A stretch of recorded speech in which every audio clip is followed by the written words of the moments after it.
Hey guys, welcome to another session of Epic 7. We're gonna do some Guild War. More Guild War tactics. Hopefully these videos will be helpful, taking out especially meta defenses. There's definitely some patterns. This first one here with Lilius. I've explained it in the previous video, but I think I'm gonna do this quite a while because I see people still having trouble with this. Mainly due to the momentum this type of team can pick up, or the high HP, high bulk that you're kind of like, even your strays can't one-shot. So I've explained this in the last video, but basically I like Sig in this one. Actually in this video I'm going to be showing some new tech that I started figuring out when I had to run the other DPS, not ML Celine, I had to run it as someone else. So I'll talk about that when we get to that fight. But this is pretty safe.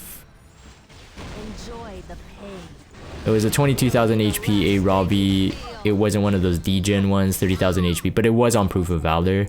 So if you did use strays, you would have killed it, but your other damage dealer would have to be like maybe an ML Ken.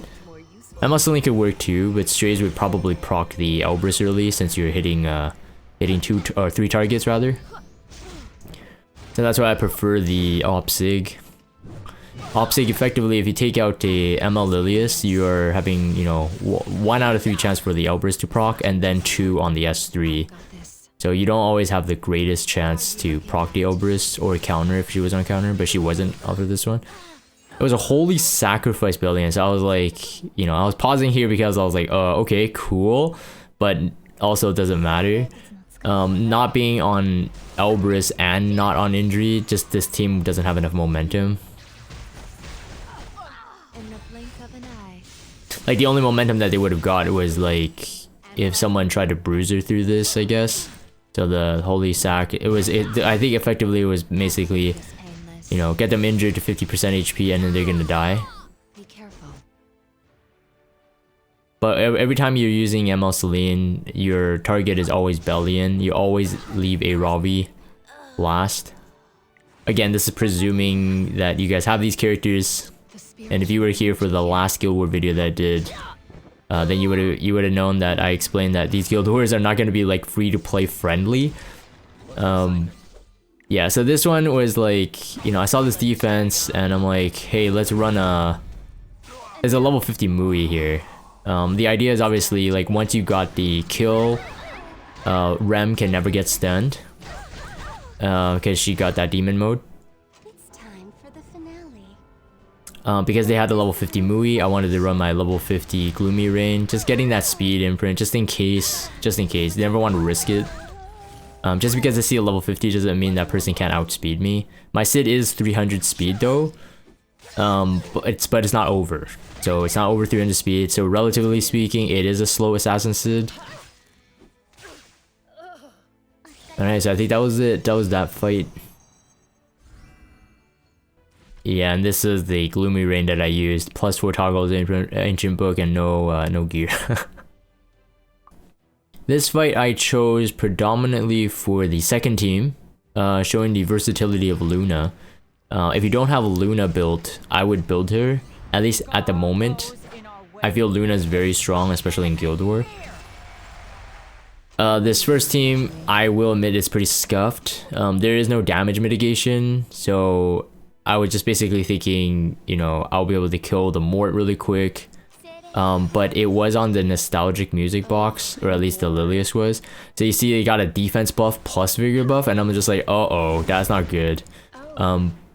Otherwise, it may have killed him, but the defense buff with vigor buff, I only did 50% HP right there. My Stenny is on pen set. But basically I couldn't risk any counter, at least not like as much as possible. My maid here for this fight was running on Proof of Valor. I already knew that this would be a pretty tough team just because there's so much injury going on. But the Proof of Valor is mainly to tank the A Robbie. Because my intention for this one, even though it was a miscalculation, was to kill Mort really quick. And so, and then I had forgotten Mort can't stun. This is what happens when Mort is not really meta. But anyways, like I said, the point of this fight was mainly to talk about the second team. But I forgot Mort can't stun, and when he has the I forgot what his past like his buff is, but it's basically like ignore resist, right? That was Mort's what do you call it? His buff, his dev buff. So this was like kind of bad, right? I'm very glad that my like proof of valor was the choice, because resistance wouldn't have mattered here. But yeah, I had actually gone into it not thinking about Mort unable to be stunned. But Mort was the highest priority. I think I do lose my maid here. I don't remember. I think I do. But the nostalgic music box is a pretty good artifact. I was mentioning this like off topic to the Guild War video, but I was mentioning that this was probably one of the best event artifacts. Like it was actually usable for PvP. And maybe just for PvP, like all these fast heroes being released now, it's like one of the best if you're going for like a supporter debuff role. So Sea Lilies is really good. Some people were thinking Piera as well. This specific war, Piera wasn't released, but in this video I will have a war where Piera is released. So I use Piera, and I also fight against the Piera team.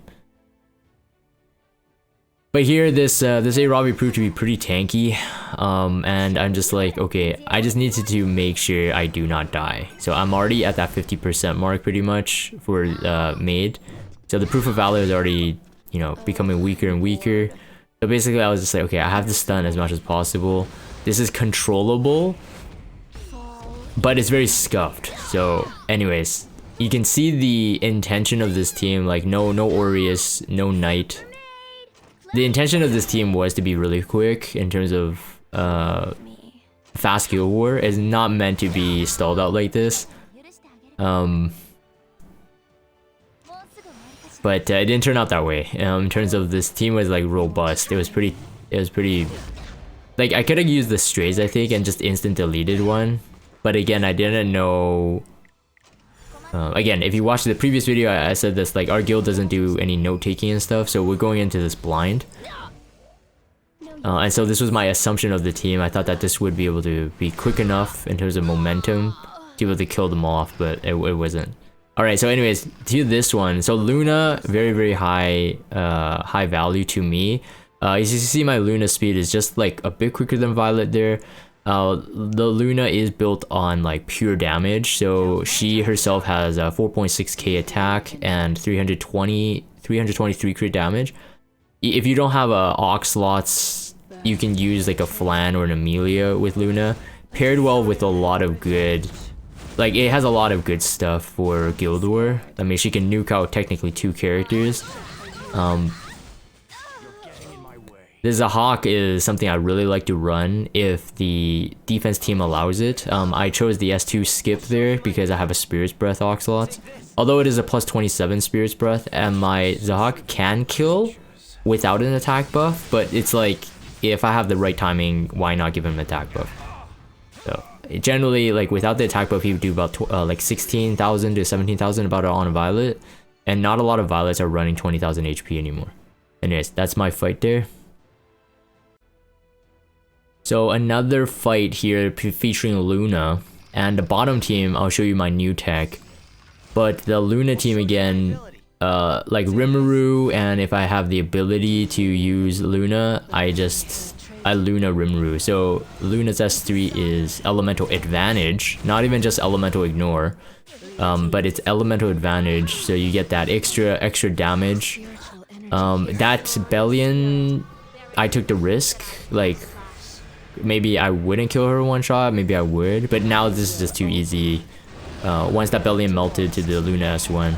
If you did notice, the Luna S1 was just like the second tier hit, so not the third tier. The third tier is the one I would say, like the one where you go boom boom boom boom boom boom boom. The rapid fire one is just a second tier hit, and it was enough to melt the Bellion.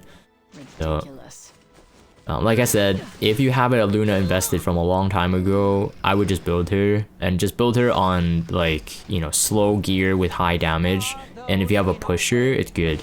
I think Flan works well Amelia is fine too. So this team, I wanted to show this, even though it didn't dispel. I want to show Doctor's Bag Amelia is my new tech here. It seems that like sometimes they're not running Sea Lilius with a Robbie and Bellion anymore. And so like I'm basically trying to figure it out. But in most cases, the best artifact to prep is like Doctor's Bag if you're going to Sea Lilius. So I've even used Amelia, Op Sig, and Strays. And it pushed back Strays, it didn't matter, but I still pushed up Op Sig to get the barrier kill and then her S3 to attack buff Strays. But when you pushed up Op Sig, you would have cleansed the attack down. So Strays actually gets the full attack buff as well. So you could, like, it depends on the comp, you could run that as well. Op Sig with Strays. It's pretty safe. Alright, and on to the next war. I think we're definitely seeing some shift with Piera on the map now. Some of the quote-unquote meta defenses might be changing. So this one, I wanted to use my Piera because I did build it pretty fast, so I did want to speed contest this for content. This RB though, I do have to note, is apparently RTA tech. I'm not sure who gets the credit. I've heard Aether Bulge, but I'm not quite sure. But either way, when we get to the RB, notice the HP, alright? So anyways, they have Unbuffable, they have Restrict, which is good. But look at the RB's HP, 5.7k. So originally I was like, WTF? Like I was asking like a couple of my guildmates and they're like, oh, that's actually RTA tech. I won't tell you what that counter is apparently in RTA. I know the answer to it, but if you don't know, you can find out. Regardless, it's a legit build. I think it's on attack set, that RB. But it's meant to bait something in World Arena. So Piera showcased there. Give all that you have. So same tech as like what you saw before, even though this is a completely different war. But I saw this, I was like, hey, this is pretty good as well. So Doctor's Bag Amelia again, push up the Op Sig, and you got your barrier on their highest HP. I mean, unless that Rem is built with like 30,000 HP, I don't think she'll survive that. And Proof of Valor.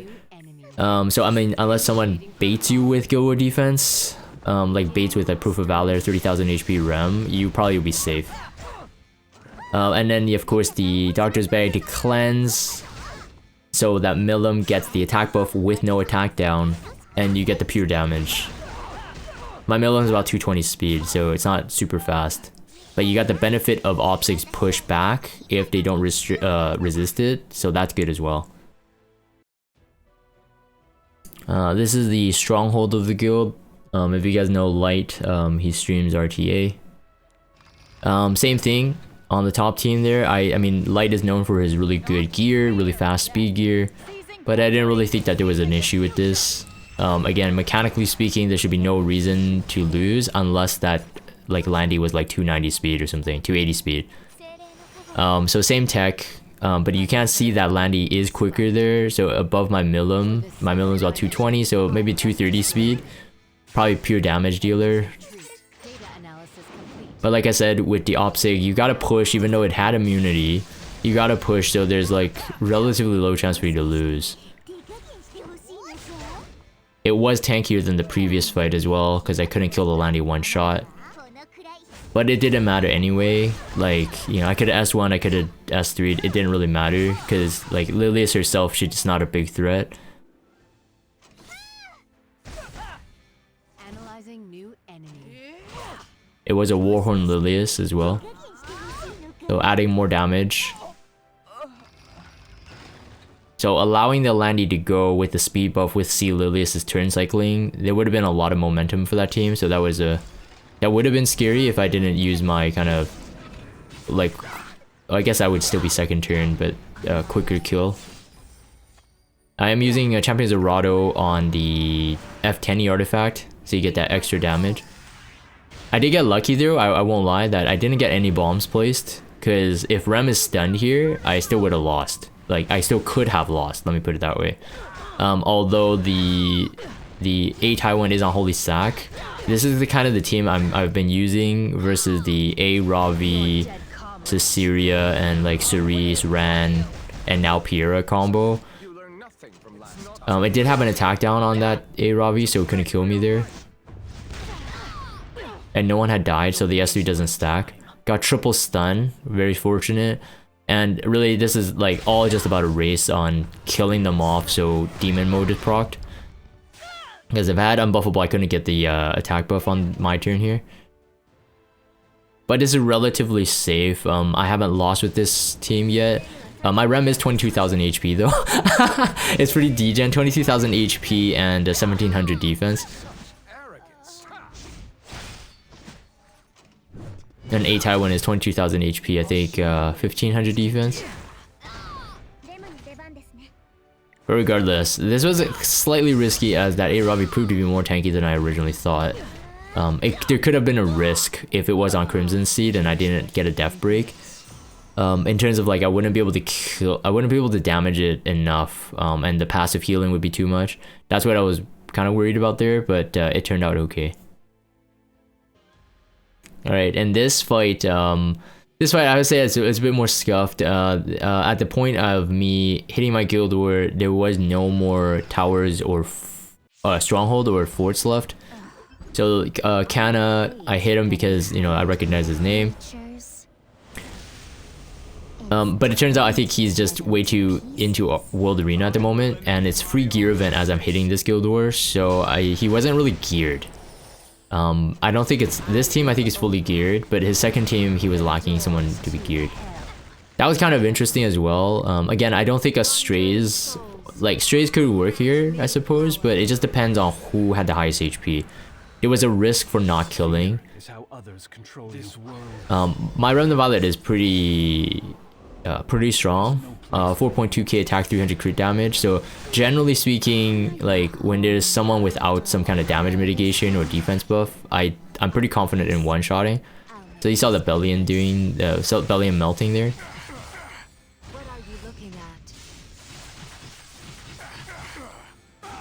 This part was a bit iffy for me. I will have to say, like, in terms of mechanically speaking, there's a flaw here. If you guys don't see it yet, I'll just mention it. First, there's anti-crit on A-Ravi, so the healing back on Celine is just gonna be lower. Then the second thing is I have Remnant Violet, which can blind. So if A-Ravi doesn't crit, then I can't counter.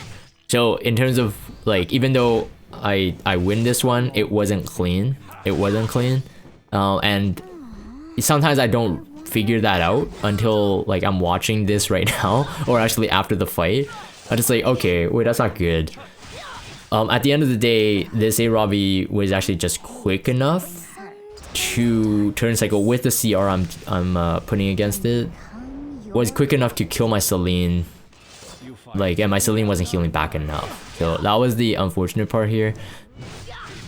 Of course, when it's one-on-one and A-Ravi actually chose to hit my Remnant Violet, then it was actually okay. It was a tanky one too. I only did 20,000 HP to it, 20,000 HP damage, so it had like really good defense. Scar those in our way with destruction and fear. So again, same tech, but this time I was just like, what? So you didn't notice the Mercedes there is like almost base speed. So I was expecting something really tanky, but I'm just like, no, it's okay. Like there's no way that she'd survive like a Soulburn Millum and an S3, right? But it turns out it wasn't geared at all. So that took me by surprise. But I think it's just, yeah, gear, free gear event and gear removed. Really didn't see it. But yeah, I'm really liking this. I mean, it seems that people are trying to still think that Sea Lilies is a core hero, which I think I would agree.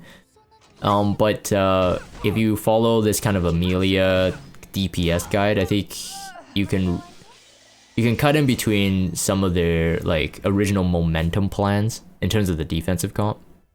Anyways, I'm gonna end that there. Hopefully you guys enjoyed and learned something. Yeah, so I'm gonna end this for the video recording. If you guys have Discord, check out the Discord server. Follow me on Twitter, subscribe to YouTube if you haven't. As always, thank you guys for watching, and I'll see you guys next time.